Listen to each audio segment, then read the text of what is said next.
कृष्णाय वासुदेवाय हरये परमात्मने प्रणतः क्लेशनाशाय गोविंदाय नमो नमः। हरे कृष्णा। जय श्री हरि। जब जीवन में अंधकार घेर ले और मन संशय से भर जाए, तब जो हर पल भक्तों के साथ हो वही हैं सर्वशक्तिमान श्री हरि विष्णु। उनकी दयालु दृष्टि और अनुकंपा आप सभी श्रोताओं के हृदय को शांति, विश्वास और साहस से भर दे। हे प्रिय भक्तों, आज हम इस पावन भक्ति क्षण में नए दृष्टिकोण और नव भाव के साथ माघ मास महात्म्य के 28वें अध्याय का आरंभ कर रहे हैं। यह अध्याय हमें यह स्मरण कराता है कि सच्ची भक्ति और निरंतर स्मरण से जीवन में हर बाधा सुलझ जाती है। तो आइए मन को एकाग्र कर इस दिव्य कथा का श्रवण करें और श्री हरि की कृपा का अनुभव करें। जय श्री गणेश। जय जय श्री हरि। श्री मैत्रेय जी कहते हैं, महाराज पृथु ने जब इस प्रकार कहा, तब उनके वचनामृत का आस्वादन करके सूत आदि गायक लोग बड़े प्रसन्न हुए।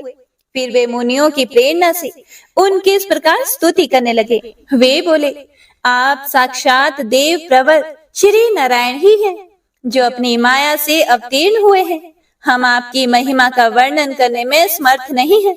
आपने जन्म तो राजा वेन के मृतक शरीर से लिया है, किंतु आपके पौरुषों का वर्णन करने में साक्षात ब्रह्मा आदि की बुद्धि भी चकरा जाती है।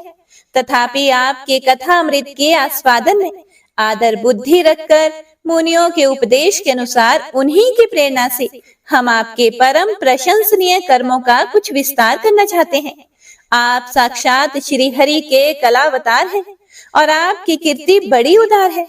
ये धर्मधारियों में श्रेष्ठ महाराज पृथु लोक को धर्म में प्रवृत्त करके धर्म मर्यादा की रक्षा करेंगे तथा उसके विरोधियों को दंड देंगे। ये अकेले ही समय समय पर प्रजा के पालन, पोषण और अनुरंजन आदि कार्य के अनुसार अपने शरीर में भिन्न भिन्न लोकपालों की मूर्ति को धारण करेंगे। यज्ञ आदि के प्रचार द्वारा स्वर्गलोक और वृष्टि की व्यवस्था द्वारा भूलोक दोनों का ही हित साधन करेंगे। ये सूर्य के समान अलौकिक, महिमान्वित, प्रतापवान और समदर्शी होंगे। जिस प्रकार सूर्य देवता 8 महीने तपते रहकर जल खींचते हैं और वर्षा ऋतु में उसे उड़ेल देते हैं, उसी प्रकार ये कर आदि के द्वारा कभी धन संचय करेंगे और कभी उसका प्रजा के हित के लिए व्यय कर डालेंगे। ये बड़े दयालु होंगे। यदि कभी कोई दीन पुरुष इनके मस्तक पर पैर भी रख देगा, तो भी ये पृथ्वी के समान उसके अनुचित व्यवहार को सदा सहन करेंगे। कभी वर्षा नहीं होगी और प्रजा के प्राण संकट में पड़ जाएंगे, तो ये राजवेशधारी श्री हरि इंद्र की भांति जल बरसाकर अनायास ही उसकी रक्षा कर लेंगे। ये अपने अमृतमय मुख चंद्र के मनोहर मुस्कान और प्रेम भरी चितवन से संपूर्ण लोगों को आनंद मगन कर देंगे। इनकी गति को कोई समझ नहीं सकेगा। इनके कार्य भी गुप्त होंगे तथा उन्हें संपन्न करने का ढंग भी बहुत गंभीर होगा। इनका धन सदा सुरक्षित रहेगा। ये अनंत महात्म्य और गुणों के एकमात्र आश्रय होंगे। इस प्रकार मनस्वी पृथु साक्षात वरुण के ही समान होंगे। महाराज पृथु वेन रूप अरणि के मंथन से प्रकट हुए अग्नि के समान है। शत्रुओं के लिए ये अत्यंत दुर्धर्ष और दुस्सह होंगे। ये उनके समीप रहने पर भी सेनादि से सुरक्षित रहने के कारण बहुत दूर रहने वाले से होंगे। शत्रु कभी इन्हें हरा नहीं सकेंगे। जिस प्रकार प्राणियों के भीतर रहने वाला प्राण रूप सूत्रात्मा शरीर के भीतर बाहर के समस्त व्यापारों को देखते रहने पर भी उदासीन रहता है, उसी प्रकार ये गुप्तचरों के द्वारा प्राणियों के गुप्त और प्रकट सभी प्रकार के व्यापार देखते हुए भी अपनी निंदा और स्तुति आदि के प्रति उदासीनवत रहेंगे। ये धर्म मार्ग में स्थित रहकर अपने शत्रु के पुत्र को भी दंडनीय ना होने पर कोई दंड नहीं देंगे और दंडनीय होने पर तो अपने पुत्र को भी दंड देंगे। भगवान सूर्य मानसोत्तर पर्वत तक जितने प्रदेश को अपनी किरणों से प्रकाशित करते हैं, उस संपूर्ण क्षेत्र में इनका निष्कंटक राज्य होगा। ये अपने कार्यों से सब लोगों को सुख पहुंचाएंगे, उनका रंजन करेंगे। इससे उन मनोरंजनात्मक व्यापारों के कारण प्रजा इन्हें राजा कहेगी।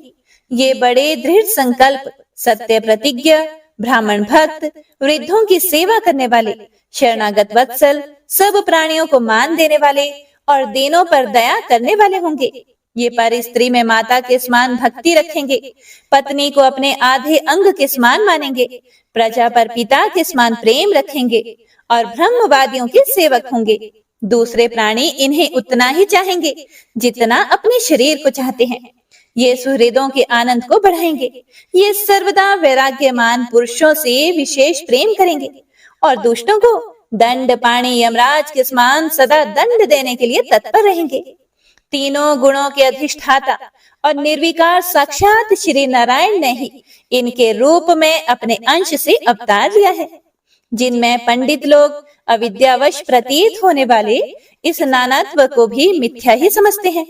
ये अद्वितीय वीर और एक छत्र सम्राट होकर अकेले ही उद्याचल पर्वत समस्त भूमंडल की रक्षा करेंगे तथा अपने जयशील रथ पर चढ़कर धनुष हाथ में लिए सूर्य के समान सर्वत्र प्रदक्षिणा करेंगे। उस समय जहां तहां सभी लोकपाल और पृथ्वीपाल इन्हें भेंटे समर्पण करेंगे। उनकी स्त्रियां इनका गुणगान करेंगी और इन आदि राज को साक्षात श्री हरि ही समझेंगी। ये प्रजा पालक राजाधिराज होकर प्रजा के जीवन निर्वाह के लिए गोरूप धारिणी पृथ्वी का दोहन करेंगे और इंद्र के समान अपने धनुष के कोनों से बातों की बात में पर्वतों को तोड़ फोड़ कर पृथ्वी को समतल कर देंगे। रणभूमि में कोई भी इनका वेग सहन नहीं कर सकेगा। जिस समय ये जंगल में पूंछ उठाकर घूमते हुए सिंह के समान अपने आजगव धनुष का टंकार करते हुए भूमंडल में घूमेंगे, उस समय सभी दुष्ट जन इधर उधर छिप जाएंगे। ये सरस्वती के उद्गम स्थान पर 100 अश्वमेध यज्ञ करेंगे। तब अंतिम यज्ञ अनुष्ठान के समय इंद्र इनके घोड़े को हरकर ले जाएंगे। अपने महल के बगीचे में इनकी एक बार भगवान सनत कुमार से भेंट होगी। अकेले उनकी भक्ति पूर्वक सेवा करेंगे। ये उस निर्मल ज्ञान को प्राप्त करेंगे जिससे परब्रह्म की प्राप्ति होती है। इस प्रकार जब इनके पराक्रम जनता के सामने आ जाएंगे, तब ये परम पराक्रमी महाराज जहां तहां अपने चरित्र की ही चर्चा सुनेंगे। इनकी आज्ञा का विरोध कोई भी नहीं कर सकेगा तथा ये सारी दिशाओं को जीतकर और अपने तेज से प्रजा के क्लेश रूप कांटों को निकालकर संपूर्ण भूमंडल के शासक होंगे। उस समय देवता और असुर भी इनके विपुल प्रभाव का वर्णन करेंगे। आगे श्री मैत्री जी कहते हैं, इस प्रकार जब वंदी जन ने महाराज पृथु के गुण और कर्मों का बखान करके उनकी प्रशंसा की, तब उन्होंने भी उनकी बड़ाई करके तथा उन्हें मन चाही वस्तुएं देकर संतुष्ट किया। उन्होंने ब्राह्मण आदि चारों वर्णों, सेवकों, मंत्रियों, पुरोहितों, पुरवासियों, देशवासियों, भिन्न भिन्न व्यवसायियों तथा अन्य अन्य आज्ञानुवर्तियों का भी सत्कार किया। विदुर जी ने पूछा कि हे ब्राह्मण, पृथ्वी तो अनेक रूप धारण कर सकती है, उसने गौ का रूप ही क्यों धारण किया? और जब महाराज पृथु ने उसे दूहा, तब बछड़ा कौन बना और दूहने का पात्र क्या हुआ? पृथ्वी देवी तो पहले स्वभाव से ही ऊंची नीची थी, उसे उन्होंने समतल किस प्रकार किया? और इंद्र उनके यज्ञ संबंधी घोड़े को क्यों हर ले गए? ब्रह्म ज्ञानियों में श्रेष्ठ भगवान सनत कुमार जी से ज्ञान और विज्ञान प्राप्त करके वे राज ऋषि किस गति को प्राप्त हुए? पृथु रूप से सर्वेश्वर भगवान श्री कृष्ण ने ही अवतार ग्रहण किया था। अतः पुण्य कृति श्री हरि के उस पृथु अवतार से संबंध रखने वाले जो और भी पवित्र चरित्र हो, वे सभी आप कृपया करके मुझसे कहिए। मैं आपका और श्री कृष्ण चंद्र का बड़ा अनुरक्त भक्त हूँ। फिर श्री सूत जी महाराज बोले, जब विदुर जी ने भगवान वासुदेव की कथा कहने के लिए इस प्रकार प्रेरणा की, तब श्री मैत्री जी प्रसन्न चित्त से उनकी प्रशंसा करते हुए कहने लगे कि हे विदुर जी, ब्राह्मणों ने महाराज पृथु का राज्याभिषेक करके उन्हें प्रजा का रक्षक उद्घोषित किया। इन दिनों पृथ्वी अनहीन हो गई थी, इसीलिए भूख के कारण प्रजाजनों के शरीर सूख कर कांटे हो गए थे। उन्होंने अपने स्वामी पृथु के पास आकर कहा कि हे राजन, जिस प्रकार कोटर में सुलगती हुई आग से पेड़ जल जाता है, उसी प्रकार हम पेट की भीषण ज्वाला से जले जा रहे हैं। आप शरणागतों की रक्षा करने वाले हैं और हमारे अन्नदाता प्रभु बनाए गए हैं, इसीलिए हम आपकी शरण में आए हैं। आप समस्त लोगों की रक्षा करने वाले हैं। आप ही हमारी जीविका के भी स्वामी हैं। इसीलिए हे राज राजेश्वर, आप हम क्षुधा पीड़ितों को शीघ्र ही अन्न देने का प्रबंध कीजिए। ऐसा ना हो कि अन्न मिलने से पहले ही हमारा अंत हो जाए। श्री मैत्रेय जी कहते हैं कि हे गुरुवर, प्रजा का करुण क्रंदन सुनकर महाराज पृथु बहुत देर तक विचार करते रहे और अंत में उन्हें अनाभाव का कारण मालूम हो गया। पृथ्वी ने स्वयं ही अन्न एवं औषधि आदि को अपने भीतर छिपा लिया है। अपनी बुद्धि से इस बात का निश्चय करके उन्होंने अपना धनुष उठाया और त्रिपुर विनाशक भगवान शंकर के समान अत्यंत क्रोधित होकर पृथ्वी को लक्ष्य बनाकर बाण चढ़ाया। उन्हें शस्त्र उठाए देखकर पृथ्वी कांप उठी और जिस प्रकार व्याध के पीछा करने पर हरिणी भागती है, उसी प्रकार वह डर कर गऊ का रूप धारण करके भागने लगी। यह देखकर महाराज पृथु की आंखें क्रोध से लाल हो गई। वे जहां जहां पृथ्वी गई वहां वहां धनुष पर बाण चढ़ाए उसके पीछे लगे रहे। दिशा विदिशा, स्वर्ग, पृथ्वी और अंतरिक्ष में जहां तहां भी वह दौड़ कर जाती, वहीं उसे महाराज पृथु हथियार उठाए अपने पीछे दिखाई देते। जिस प्रकार मनुष्य को मृत्यु से कोई नहीं बचा सकता, उसी प्रकार उसे त्रिलोकी में वेन पुत्र पृथु से बचाने वाला कोई भी नहीं मिला। तब वह अत्यंत भयभीत होकर दुखित चित्त से पीछे की ओर लौटी और महाभाग पृथ्वी जी से कहने लगी, धर्म के तत्व को जानने वाले शरणागत वत्सल हे राजन, आप तो सभी प्राणियों की रक्षा करने में तत्पर हैं। आप मेरी भी रक्षा कीजिए। मैं अत्यंत दीन और निरपराध हूँ। आप मुझे क्यों मारना चाहते हैं? इसके सिवा आप तो धर्मज्ञ माने जाते हैं। फिर मुझ स्त्री का वध आप कैसे कर सकेंगे? स्त्रियां कोई अपराध करें तो साधारण जीव भी उन पर हाथ नहीं उठाते। फिर आप जैसे करुणामय और दीन वत्सल तो ऐसा कर ही कैसे सकते हैं? मैं तो एक सुदृढ़ नौका के समान हूँ। सारा जगत मेरे ही आधार पर स्थित है। मुझे तोड़कर आप अपने को और अपनी प्रजा को जल के ऊपर कैसे रखेंगे? पृथ्वी की बात सुनकर महाराज पृथु ने कहा कि हे पृथ्वी, तू मेरी आज्ञा का उल्लंघन करने वाली है। तू यज्ञ में देवता रूप से भाग तो ले लेती है, किंतु उसके बदले में हमें अन्न नहीं देती। इसीलिए आज मैं तुझे मार डालूंगा। तू जो प्रतिदिन हरी हरी घास खा जाती है और अपने थन का दूध नहीं देती, ऐसी दुष्टता करने पर तुझे दंड देना अनुचित नहीं कहा जा सकता। तू ना समझ है। तूने पूर्व काल में ब्रह्मा जी के उत्पन्न किए हुए अन्न आदि के बीजों को अपने में लीन कर लिया है और अब मेरी भी परवाह ना करके उन्हें अपने गर्भ से निकालते नहीं। अब मैं अपने बाणों से तुझे छिन्न भिन्न करके तेरे मेदे से इन क्षुधातुर और दीन प्रजाजनों का करुण क्रंदन शांत करूंगा। जो दुष्ट अपना ही पोषण करने वाला तथा अन्य प्राणियों के प्रति निर्दय हो, वह पुरुष, स्त्री अथवा नपुंसक कोई भी हो, उसका मारना राजाओं के लिए ना मारने के ही समान है। तू बड़ी गर्वीली और मदोन्मता है। इस समय माया से ही यह गऊ का रूप बनाए हुए है। मैं बाणों से तेरे टुकड़े टुकड़े करके अपने योग बल से प्रजा को धारण करूंगा। इस समय महाराज पृथु काल की भांति क्रोधमयी मूर्ति धारण किए हुए थे। उनके ये शब्द सुनकर धरती कांपने लगी और उसने अत्यंत विनीत भाव से हाथ जोड़कर कहा। पृथ्वी ने कहा, आप साक्षात परम पुरुष हैं तथा अपनी माया से अनेक प्रकार के शरीर धारण करके गुणमय जान पड़ते हैं। वास्तव में आत्मानुभव के द्वारा आप अधिभूत, अध्यात्म और अधिदैव संबंधी अभिमान और उससे उत्पन्न हुए राग द्वेष आदि से सर्वथा रहित हैं। मैं आपको बार बार नमस्कार करती हूँ। आप संपूर्ण जगत के विधाता हैं।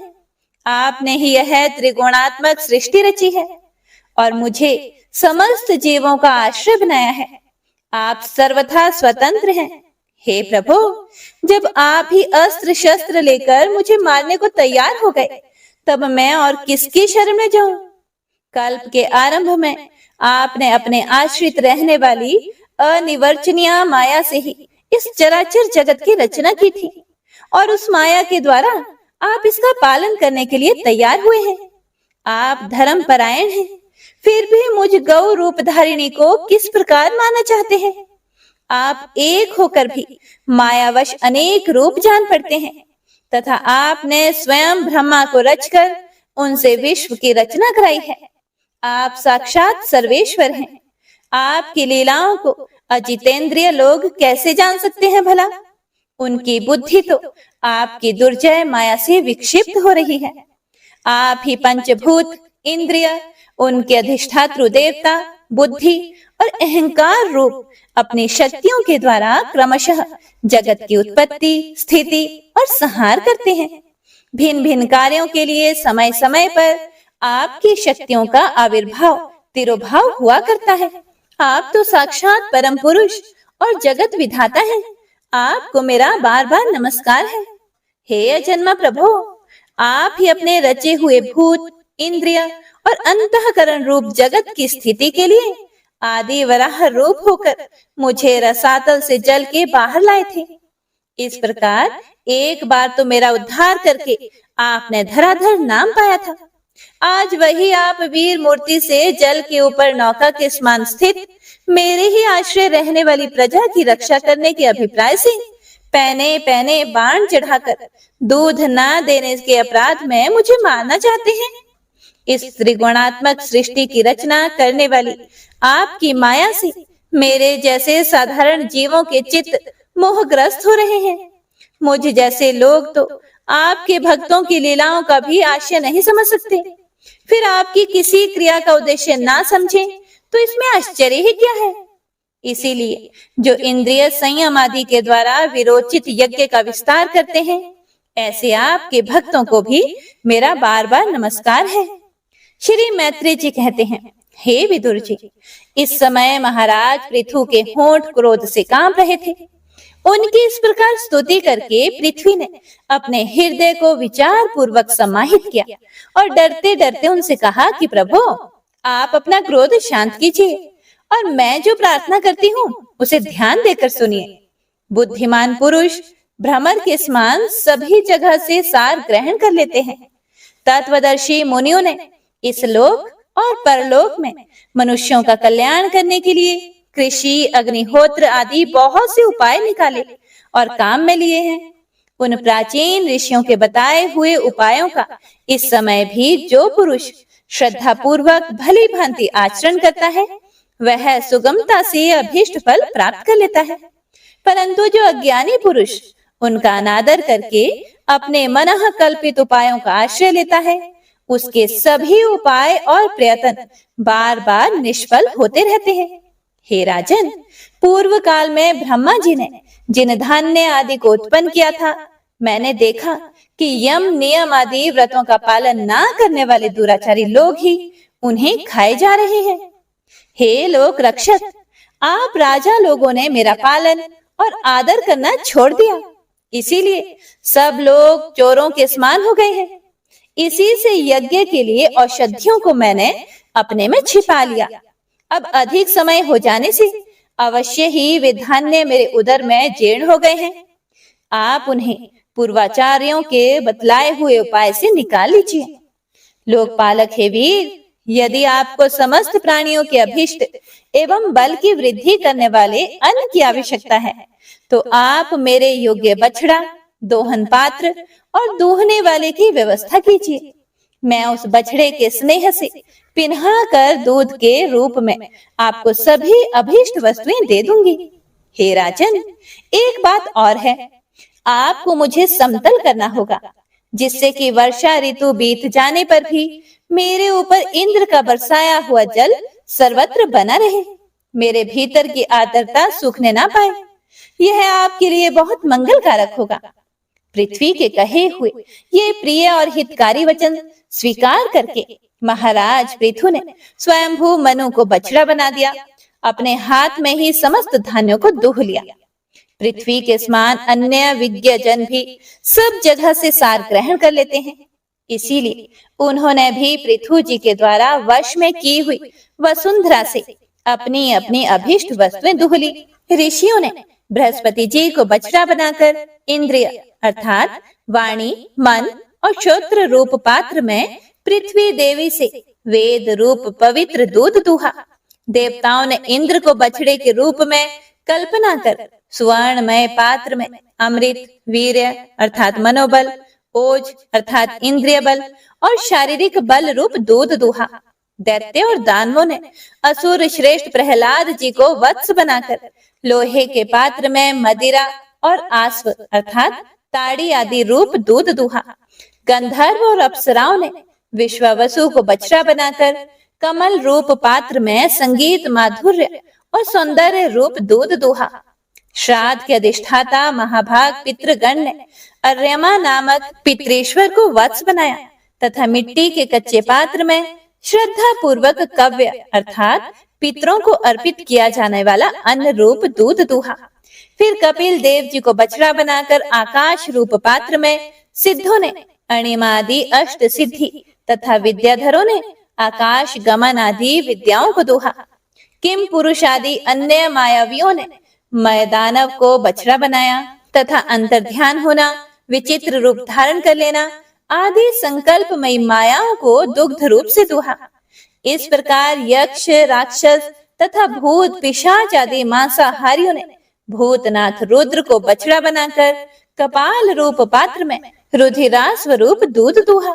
बिना फन वाले सांप, फन वाले सांप, नाग और बिच्छू आदि विषैले जंतुओं ने तक्षक को बछड़ा बनाकर मुख रूप पात्र में विष रूप दूध दूहा। पशुओं ने भगवान रुद्र के वाहन बैल को वत्स बनाकर वन रूप पात्र में तृण रूप दूध दूहा। बड़ी बड़ी दाढ़ों वाले मांस भक्षी जीवों ने सिंह रूप बछड़े के द्वारा अपने शरीर रूप पात्र में कच्चा मांस रूप दूध दूहा तथा गरुड़ जी को वत्स बनाकर पक्षियों ने कीट, पतंग आदि चर और फल आदि अचर पदार्थों को दुग्ध रूप से दूहा। वृक्षों ने वट को वत्स बनाकर अनेक प्रकार का रस रूप दूध दूहा और पर्वतों ने हिमालय रूप बछड़े के द्वारा अपने शिखर रूप पात्रों में अनेक प्रकार की धातुओं को दूहा। पृथ्वी तो सभी अभीष्ट वस्तुओं को देने वाली है और इस समय वह पृथु जी की अधीन थी, इसीलिए उससे सभी ने अपनी अपनी जाति के मुखिया का बछड़ा बनाकर अलग अलग पात्रों में भिन्न भिन्न प्रकार के पदार्थों को दूध के रूप में दूह लिया। हे कुरुश्रेष्ठ विदुर जी, इस प्रकार पृथु आदि सभी अन्न भोजियों ने भिन्न भिन्न दोहन पात्र और वत्सों के द्वारा अपने अपने विभिन्न अन्न रूप दूध पृथ्वी से दूहे। इससे महाराज पृथु ऐसे प्रसन्न हुए कि सर्व काम दूहा पृथ्वी के प्रति उनका पुत्री के समान स्नेह हो गया और उसे उन्होंने अपनी कन्या के रूप में स्वीकार कर लिया। फिर राजाधिराज पृथु ने अपने धनुष की नोक से पर्वतों को फोड़कर इस सारे भूमंडल को प्राय समतल कर दिया। वे पिता के समान अपनी प्रजा के पालन पोषण की व्यवस्था में लगे हुए थे। उन्होंने इस समतल भूमि में प्रजा वर्ग के लिए जहां तहां यथा योग्य निवास स्थानों का विभाग किया। अनेकों गांव, कस्बे, नगर, दुर्ग, अहीरों की बस्ती, पशुओं के रहने के लिए स्थान, छावनियां, खाने, किसानों के गांव और पहाड़ियों की तलहटी के गांव बसाए। महाराज पृथु से पहले इस पृथ्वी तल पर पुरग्राम आदि का विभाग नहीं था। सब लोग अपने अपने सुविधे के अनुसार बेखट के जहां तहां बस जाते थे। श्री मैत्रेय जी कहते हैं, हे विदुर जी, महाराज मनु के ब्रह्मवर्त क्षेत्र में जहां सरस्वती नदी पूर्व मुखी होकर बहती है, राजा पृथु ने 100 अश्वमेध यज्ञों की दीक्षा ली। यह देखकर भगवान इंद्र को विचार हुआ कि इस प्रकार तो पृथु के कर्म मेरे कर्मों की अपेक्षा भी बढ़ जाएंगे, इसीलिए वे उनके यज्ञ महोत्सव को सहन ना कर सके। महाराज पृथु के यज्ञ में सबके अंतरात्मा सर्वलोक पूज्य जगदीश्वर भगवान हरि ने यज्ञेश्वर रूप से साक्षात दर्शन दिया था। उनके साथ ब्रह्मा, रुद्र तथा अपने अपने अनुचरों के सहित लोकपाल गण भी पधारे थे। उस समय गंधर्व, मुनि और अप्सराएं प्रभु की कीर्ति गा रहे थे। सिद्ध, विद्याधर, दैत्य, दानव, यक्ष, सुनंद नंद आदि भगवान के प्रमुख पार्षद और जो सर्वदा भगवान की सेवा के लिए उत्सुक रहते हैं, वे कपिल, नारद, दत्तात्रेय जी एवं सनक आदि योगेश्वर भी उनके साथ आए थे। हे भारत, उस यज्ञ में यज्ञ सामग्रियों को देने वाली भूमि ने कामधेनु रूप होकर यजमान की सारी कामनाओं को पूर्ण किया था। नदियां, दाख और ईख आदि सब प्रकार के रसों को बहा लाती थी तथा जिनसे मधु चूता रहता था, ऐसे बड़े बड़े वृक्ष दूध, दही, अन्न और घी आदि तरह तरह की सामग्रियां समर्पण करते थे। महाराज पृथु तो एकमात्र श्रीहरि को ही अपना प्रभु मानते थे। उनकी कृपा से उस यज्ञानुष्ठान में उनका बड़ा उत्कर्ष हुआ, किंतु यह बात देवराज इंद्र को सहन नहीं हुई और उन्होंने उसमें विघ्न डालने की भी चेष्टा की। जिस समय महाराज पृथु अंतिम यज्ञ द्वारा भगवान यज्ञपति की आराधना कर रहे थे, इंद्र ने ईर्ष्यावश गुप्त रूप से उनके यज्ञ का घोड़ा हर लिया। इंद्र ने अपनी रक्षा के लिए कवच रूप से पाखंड वेश धारण कर लिया था, जो अधर्म में धर्म का भ्रम उत्पन्न करने वाला है, जिसका आश्रय लेकर पापी पुरुष भी धर्मात्मा सा जान पड़ता है। इस वेश में वे घोड़े को लिए बड़ी शीघ्रता से आकाश मार्ग से जा रहे थे कि उन पर भगवान अत्रि की दृष्टि पड़ गई। उनके कहने से महाराज पृथु का महारथी पुत्र इंद्र को मारने के लिए उनके पीछे दौड़ा और बड़े ही क्रोध से बोला, अरे खड़ा रहे, खड़ा रहे। इंद्र सिर पर जटाजूट और शरीर में भस्म धारण किए हुए था। उनका ऐसा वेश देखकर पृथु कुमार ने उन्हें मूर्तिमान धर्म समझा, इसीलिए उन पर बाण नहीं छोड़ा। जब वह इंद्र पर वार किए बिना ही लौट आया, तब महर्षि अत्रि ने पुनः उसे इंद्र को मारने के लिए आज्ञा दी।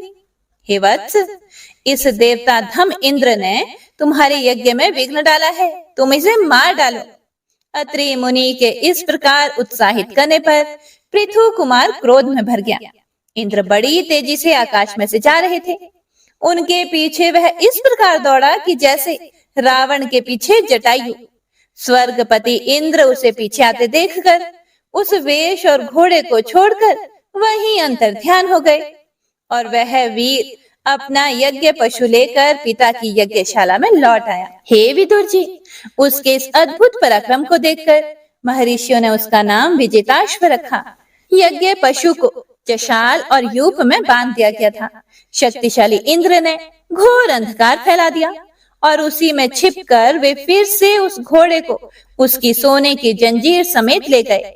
अत्रि मुनि ने फिर से उन्हें आकाश में तेजी से जाते देखा, किंतु उनके पास कपाल और खड़वांग देखकर पृथु पुत्र ने उनके मार्ग में कोई बाधा नहीं डाली। तब अत्रि ने राजकुमार को फिर से उकसाया और उसने गुस्से में भरकर इंद्र को लक्ष्य बनाकर अपना बाण चिढ़ाया।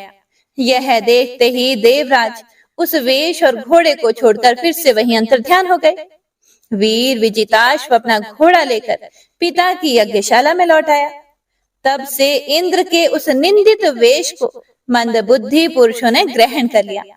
इंद्र ने अश्वहरण की इच्छा से जो जो रूप धारण किए थे, वे पाप के खंड होने के कारण पाखंड कहलाए। यहाँ खंड शब्द चिन्ह का वाचक है। इस प्रकार पृथु के यज्ञ का विध्वंस करने के लिए यज्ञ पशु को चुराते समय इंद्र ने जिन्हें कई बार ग्रहण करके त्यागा था, उन नग्न, रक्तांबर तथा कापालिक आदि पाखंड पूर्ण आचारों में मनुष्यों की बुद्धि प्राय मोहित हो जाती है, क्योंकि ये नास्तिक मत देखने में सुंदर हैं और बड़ी बड़ी युक्तियों से अपने पक्ष का समर्थन करते हैं। वास्तव में तो ये उपधर्म मात्र हैं। लोग भ्रमवश धर्म मानकर उनमें आसक्त हो जाते हैं। इंद्र की इस कुचाल का पता लगने पर परम पराक्रमी महाराज पृथु को बड़ा क्रोध हुआ। उन्होंने अपना धनुष उठाकर उस पर बाण चढ़ाया। उस समय क्रोधावेश के कारण उनकी ओर देखा नहीं जाता था। जब ऋत्विजों ने देखा कि असह्य पराक्रमी महाराज पृथु इंद्र का वध करने को तैयार है, तब उन्हें रोकते हुए उन्होंने कहा कि हे राजन, आप तो बड़े बुद्धिमान हैं। यज्ञ दीक्षा ले लेने पर शास्त्र विहित यज्ञ पशु को छोड़कर और किसी का वध करना उचित नहीं है। इस यज्ञ कार्य में विघ्न डालने वाला आपका शत्रु इंद्र तो आपके सुयश से ही ईर्ष्यावश निस्तेज हो रहा है। हम अमोघ आवाहन मंत्रों द्वारा उसे यहीं बुला लेते हैं और बलात् अग्नि में हवन किए देते हैं। हे विदुर जी, यजमान से इस प्रकार सलाह करके उसके याजकों ने क्रोध पूर्वक इंद्र का आवाहन किया। वे स्त्रुवा द्वारा आहुति डालना ही चाहते थे कि ब्रह्मा जी ने वहां आकर उन्हें रोक दिया। वे बोले, हे याजकों, तुम्हें इंद्र का वध नहीं करना चाहिए। यह यज्ञ संज्ञक इंद्र तो भगवान की ही मूर्ति है। तुम यज्ञ द्वारा जिन देवताओं की आराधना कर रहे हो वे इंद्र के ही तो अंग हैं और उसे तुम यज्ञ द्वारा मारना चाहते हो। पृथु के इस यज्ञ अनुष्ठान में विघ्न डालने के लिए इंद्र ने जो पाखंड फैलाया है वह धर्म का उच्छेदन करने वाला है। इस बात पर तुम ध्यान दो। अब उससे अधिक विरोध मत करो, नहीं तो वह और भी पाखंड मार्गों का प्रचार करेगा। परम यशस्वी महाराज पृथु के 99 ही यज्ञ रहने दो। फिर राज ऋषि पृथु से कहा कि हे राजन, आप तो मोक्ष धर्म के जानने वाले हैं, इसीलिए अब आपको इन यज्ञ अनुष्ठानों की आवश्यकता नहीं है। आपका मंगल हो। आप और इंद्र दोनों की पवित्र कीर्ति भगवान श्री हरि के शरीर है, इसीलिए अपने ही स्वरूप भूत इंद्र के प्रति आपको क्रोध नहीं करना चाहिए। आपका यह यज्ञ निर्विघ्न समाप्त नहीं हुआ, इसके लिए आप चिंता ना करें। हमारी बात आप आदर पूर्वक स्वीकार कीजिए। देखिए, जो मनुष्य विधाता के बिगाड़े हुए काम को बनाने का विचार करता है उसका मन अत्यंत क्रोध में भरकर भयंकर मोह में फंस जाता है। बस इस यज्ञ को बंद कर दीजिए। इसी के कारण इंद्र के चलाए हुए पाखंडों से धर्म का नाश हो रहा है, क्योंकि देवताओं में बड़ा दुराग्रह होता है। जरा देखिए तो, जो इंद्र घोड़े को चुराकर आपके यज्ञ में विघ्न डाल रहा था, उसी के रचे हुए इन मनोहर पाखंडों की ओर सारी जनता खींची चली जा रही है। आप साक्षात विष्णु के अंश हैं। वे इनके दुराचार से धर्म लुप्त हो रहा था। उस समयोचित धर्म की रक्षा के लिए ही आपने उसके शरीर से अवतार लिया है। अतः प्रजा पालक हे पृथ्वी जी, अपने इस अवतार का उद्देश्य विचार करके आप भृगु आदि विश्व रचयिता मुनीश्वरों का संकल्प पूर्ण कीजिए। यह प्रचंड पाखंड पथ रूप इंद्र की माया अधर्म की जननी है, आप इसे नष्ट कर डालिए। श्री मैत्रेय जी कहते हैं, लोक गुरु भगवान ब्रह्मा जी के इस प्रकार समझाने पर प्रबल पराक्रमी महाराज पृथु ने यज्ञ का आग्रह छोड़ दिया और इंद्र के साथ प्रीति पूर्वक संधि भी कर ली। इसके पश्चात जब वे यज्ञांत स्नान करके निवृत्त हुए, तब उनके यज्ञों से तृप्त हुए देवताओं ने उन्हें अभीष्ट वर दिए। आदिराज पृथु ने अत्यंत श्रद्धा पूर्वक ब्राह्मणों को दक्षिणाएं दी तथा ब्राह्मणों ने उनके सत्कार से संतुष्ट होकर उन्हें अमोघ आशीर्वाद दिए और वे कहने लगे, हे महाबाहो, आपके बुलाने से जो पितृ देवता ऋषि और मनुष्य आदि आए थे उन सभी का आपने दान मान से खूब सत्कार किया। श्री मैत्रेय जी कहते हैं, हे विदुर जी, महाराज पृथु के 99 यज्ञों से यज्ञ भोक्ता यज्ञेश्वर भगवान विष्णु को भी बड़ा संतोष हुआ। उन्होंने इंद्र के सहित वहां उपस्थित होकर उनसे कहा, हे राजन, इंद्र ने तुम्हारे 100 अश्वमेध पूरे करने के संकल्प में विघ्न डाला है। अब ये तुमसे क्षमा चाहते हैं, तुम इन्हें क्षमा कर दो। हे नरदेव, जो श्रेष्ठ मानव साधु और सद्बुद्धि संपन्न होते हैं वे दूसरे जीवों से द्रोह नहीं करते, क्योंकि यह शरीर ही आत्मा नहीं है। यदि तुम जैसे लोग भी मेरी माया से मोहित हो जाएं, तो समझना चाहिए कि बहुत दिनों तक की हुई ज्ञानी जनों की सेवा से केवल श्रम ही हाथ लगा है। ज्ञानवान पुरुष इस शरीर को अविद्या, वासना और कर्मों का ही पुतला समझकर इसमें आसक्त नहीं होता। इस प्रकार जो इस शरीर में ही आसक्त नहीं है वह विवेकी पुरुष इससे उत्पन्न हुए घर, पुत्र और धन आदि में भी किस प्रकार ममता रख सकता है। यह आत्मा एक शुद्ध, स्वयं प्रकाश, निर्गुण, गुणों का आश्रय स्थान, सर्वव्यापक, आवरण शून्य, सबका साक्षी एवं अन्य आत्मा से रहित है, इसीलिए शरीर से भिन्न है। जो पुरुष इस देह स्थित आत्मा को इस प्रकार शरीर से भिन्न जानता है वह प्रकृति से संबंध रखते हुए भी उसके गुणों से लिप्त नहीं होता। क्योंकि उसकी स्थिति मुझ परमात्मा में रहती है। हे राजन, जो पुरुष किसी प्रकार की कामना न रखकर अपने वर्णाश्रम के धर्मों द्वारा नित्य प्रति श्रद्धा पूर्वक मेरी आराधना करता है, उसका चित्त धीरे धीरे शुद्ध हो जाता है। चित्त शुद्ध होने पर उसका विषयों से संबंध नहीं रहता तथा उसे तत्व ज्ञान की प्राप्ति हो जाती है। फिर तो वह मेरी समता रूप स्थिति को प्राप्त हो जाता है। यही परम शांति, भ्रम अथवा कैवल्य है। जो पुरुष यह जानता है कि शरीर, ज्ञान, क्रिया और मन का साक्षी होने पर भी कुटस्थ आत्मा उनसे निर्लिप्त ही रहता है, वह कल्याणमय मोक्ष पद प्राप्त कर लेता है। राजन, गुण प्रवाह रूप आवागमन तो भूत, इंद्रिय, इंद्रियाभिमानी देवता और चिदाभास, इन सब की समष्टि रूप परिच्छिन्न लिंग शरीर का ही हुआ करता है। इसका सर्व साक्षी आत्मा से कोई संबंध नहीं है। मुझ में दृढ़ अनुराग रखने वाले बुद्धिमान पुरुष संपत्ति और विपत्ति प्राप्त होने पर कभी हर्ष या शोक आदि विकारों से वशीभूत नहीं होते। इसीलिए हे वीरवर, तुम उत्तम, मध्यम और अधम पुरुषों में समान भाव रखकर सुख दुख को भी एक सा समझो तथा मन और इंद्रियों को जीतकर मेरे ही द्वारा जुटाए हुए मंत्री आदि समस्त राजकीय पुरुषों की सहायता से संपूर्ण लोकों की रक्षा करो। राजा का कल्याण प्रजा पालन में ही है। इससे उसे परलोक में प्रजा के पुण्य का छठा भाग मिलता है। इसके विपरीत जो राजा प्रजा की रक्षा तो नहीं करता किंतु उससे कर वसूल करता जाता है, उसका सारा पुण्य तो प्रजा छीन लेती है और बदले में उसे प्रजा के पाप का भागी होना पड़ता है।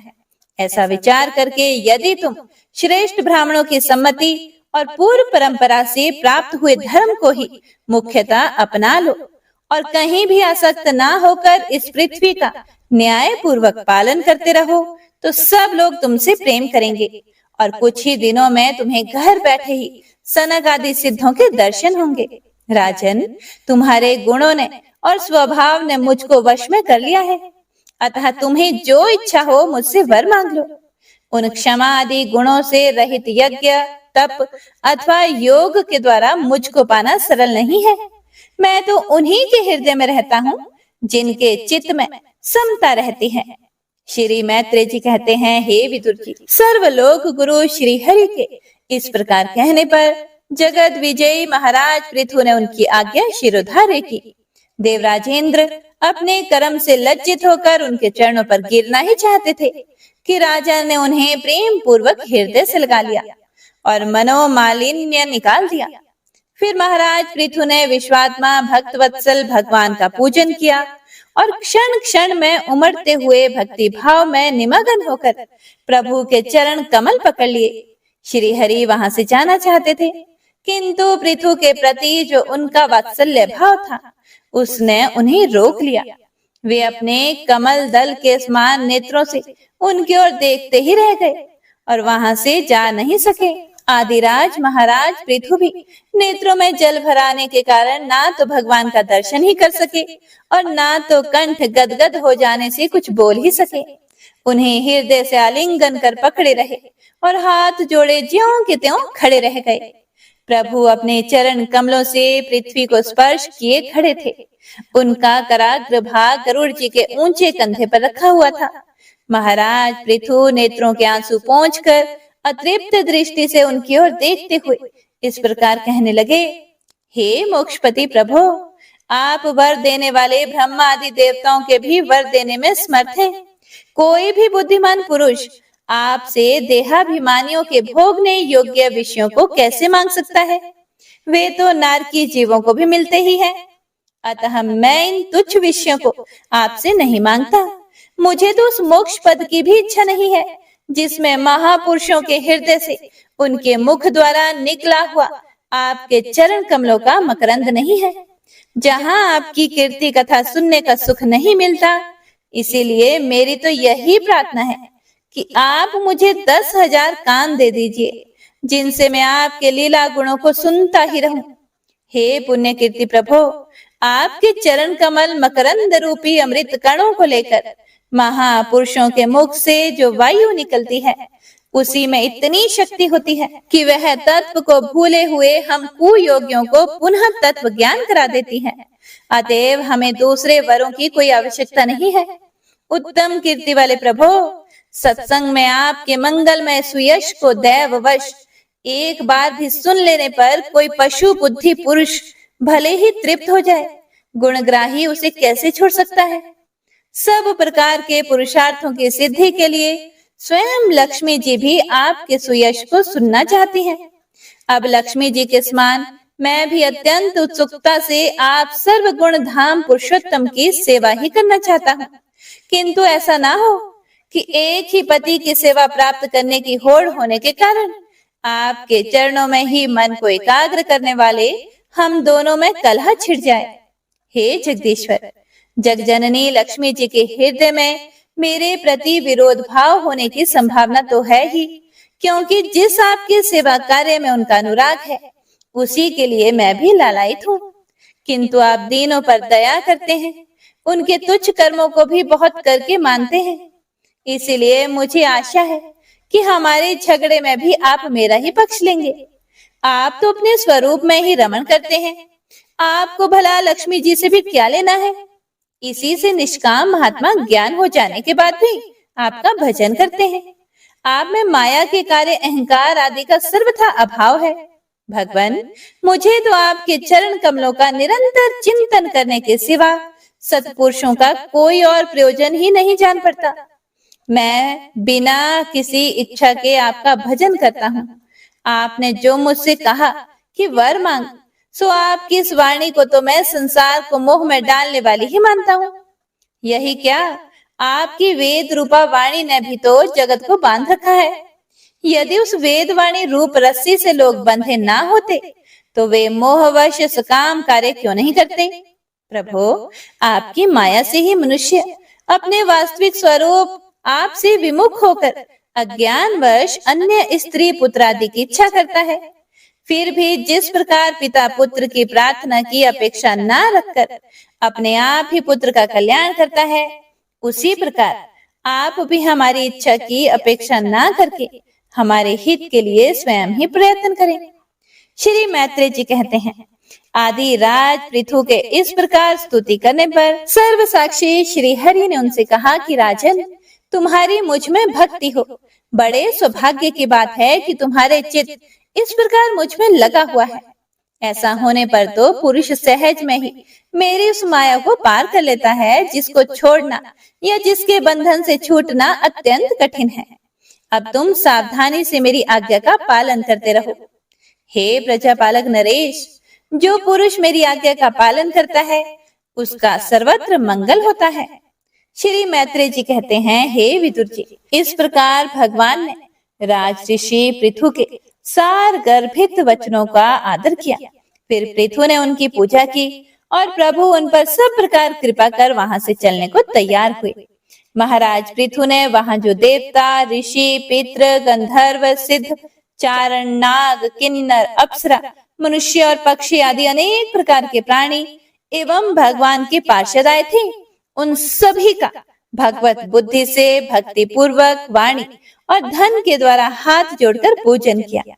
इसके बाद वे सब अपने अपने स्थानों को चले गए। भगवान अच्युत भी राजा पृथु एवं उनके पुरोहितों का चित्त चुराते हुए अपने धाम को सिधारे। तदंतर अपना स्वरूप दिखाकर अंतर ध्यान हुए अव्यक्त स्वरूप देवादिदेव भगवान को नमस्कार करके राजा पृथु भी अपनी राजधानी में चले गए। ओम नमो नारायणाय। तो आइए अब सुनते हैं आज की महत्तम कथा। विशिष्ट जी कहने लगे कि हे राजा दिलीप, बहुत से जन समूह सहित अछोद सरोवर में स्नान करके सुख पूर्वक मोक्ष को प्राप्त हो गए। तब लोमश जी कहने लगे, संसार रूपी इस तीर्थ राजा को सब श्रद्धा पूर्वक देखो। यहाँ पर 33 करोड़ देवता आकर आनंद पूर्वक रहते हैं। यह अक्षयवट है जिनकी जड़ें पाताल तक गई हैं, और मार्कंडे ऋषि प्रलय के समय भगवान इसी अक्षयवट का आश्रय लेते हैं। यही शिव जी के प्रिय भगवती भागीरथी है, जिसकी सिद्ध लोग सेवा करते हैं।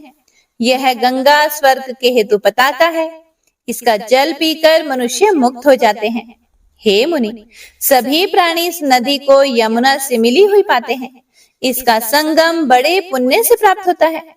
इसके स्नान से जन्म मृत्यु रूपी दावानल से कोई नहीं तपता, परंतु ज्ञान प्राप्त करके मुक्त हो जाता है।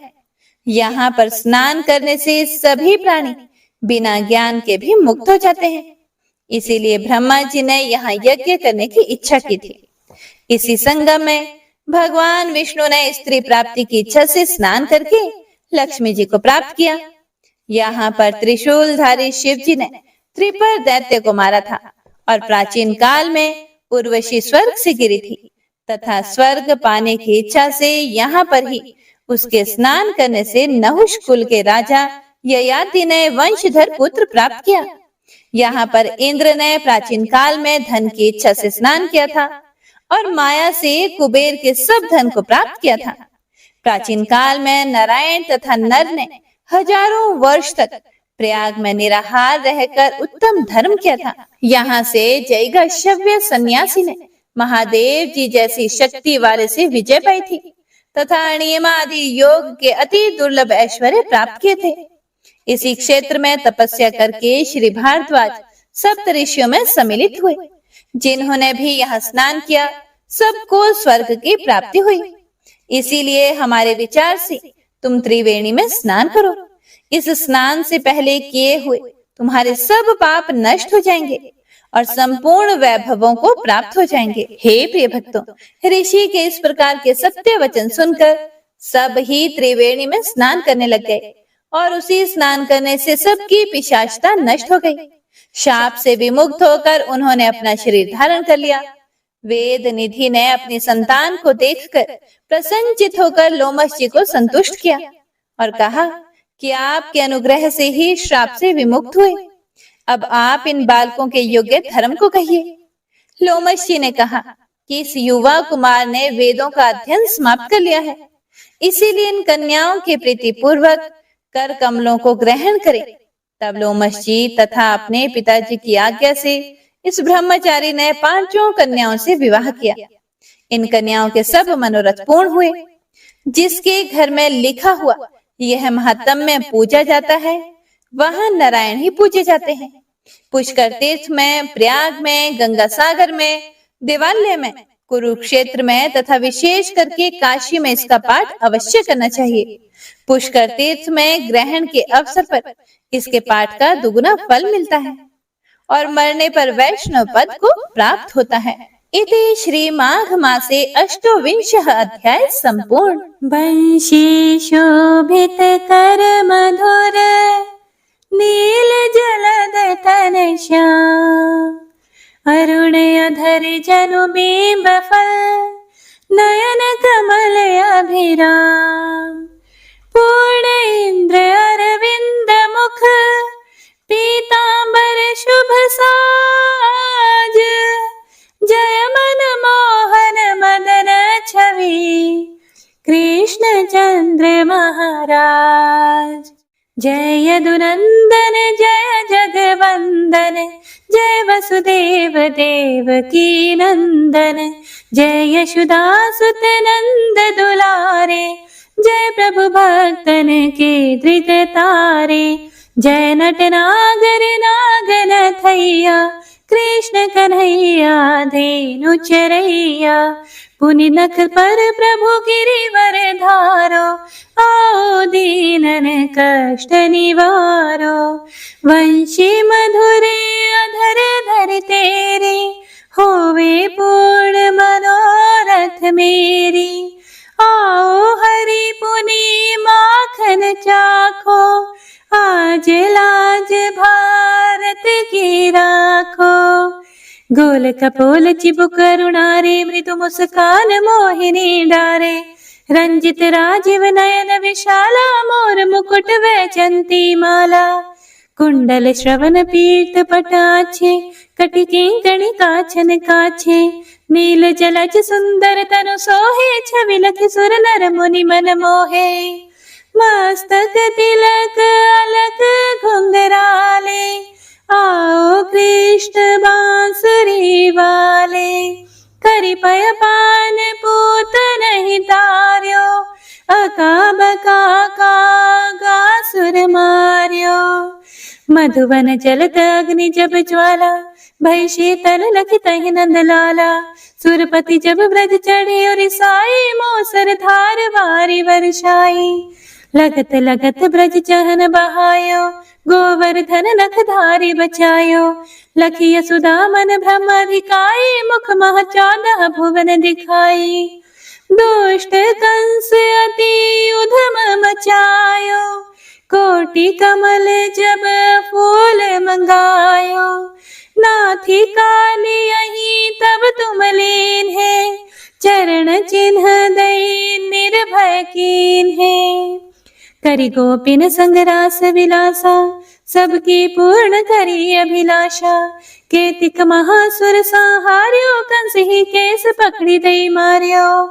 मात पिता की बंदी छुड़ाई, उग्रसेन कहा राज दिलाई। मही से मृतक छहो सुत लायो, मातु देव की शोक मिटायो।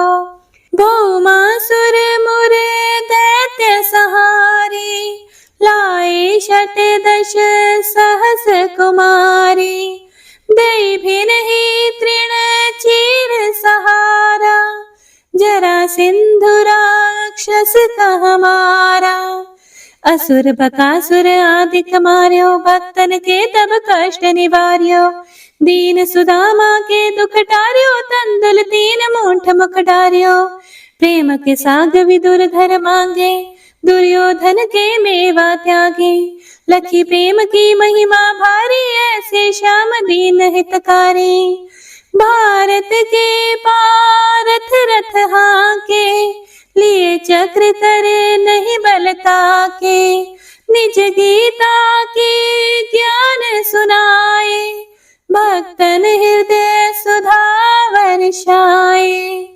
मीरा थी ऐसी मतवाली, विष पी गई बजा कर ताली। राणा भेजा सांप पिटारी, शालिग्राम बने बनवारी।